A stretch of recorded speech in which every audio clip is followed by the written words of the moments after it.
Alors bonjour, aujourd'hui ça va sur le chapitre sur la forme trigonométrique, l'exercice 1 qui est de placer dans le plan les nombres complexes suivants dont on donne le module et un argument. Attention, il faudra se servir uniquement de la règle du compas, pas de valeur approchée.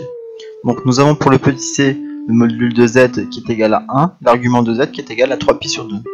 Pour le petit d, nous aurons le module de z qui sera égal à 3 et l'argument de z qui sera égal à pi. Donc nous allons traiter désormais le petit c qui a pour module de z 1 et l'argument de z qui est égal à 3pi sur 2. Alors tout d'abord, nous traçons notre cercle qui sera de rayon 1 car on nous a donné comme module de z 1. Du coup, nous savons que le rayon du cercle sera égal à 1. Ensuite, nous regardons l'argument de z qui est de 3pi sur 2. Du coup, nous saurons que c'est sur la famille des pi sur 2. Donc nous savons que pi sur 2 c'est un quart du cercle. Du coup, on place pi sur 2 là-bas.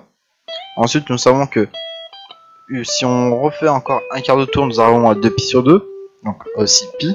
Et si on continue dans cette direction, nous aurons 3pi sur 2, qui est l'argument de z, ce qu'on cherchait.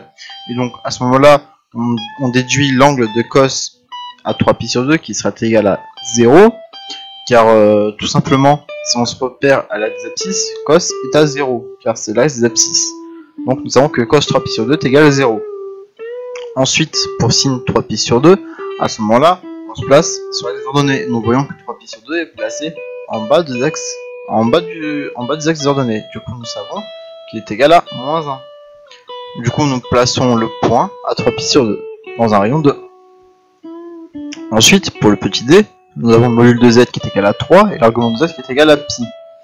Du coup, on refait la même méthode. On trace un cercle de rayon 3, puis nous savons que le rayon 3 c'est le module de z, du coup on est bon. Ensuite nous regardons pi, nous savons que pi c'est un tour de demi-cercle. Du coup on a pi sur 2 avant qui est au quart de cercle. Et ensuite nous avons à pi. Donc là nous avons l'argument de z, c'est ce qu'on cherchait. Ensuite nous savons que pour cos pi, en fait si on regarde sur l'axe abscisse on arrive à côté gauche du cercle. Du coup nous sommes à moins 1 sur l'axe des abscisses.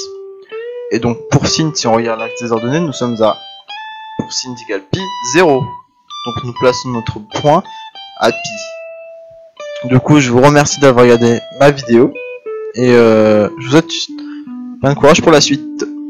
Au revoir.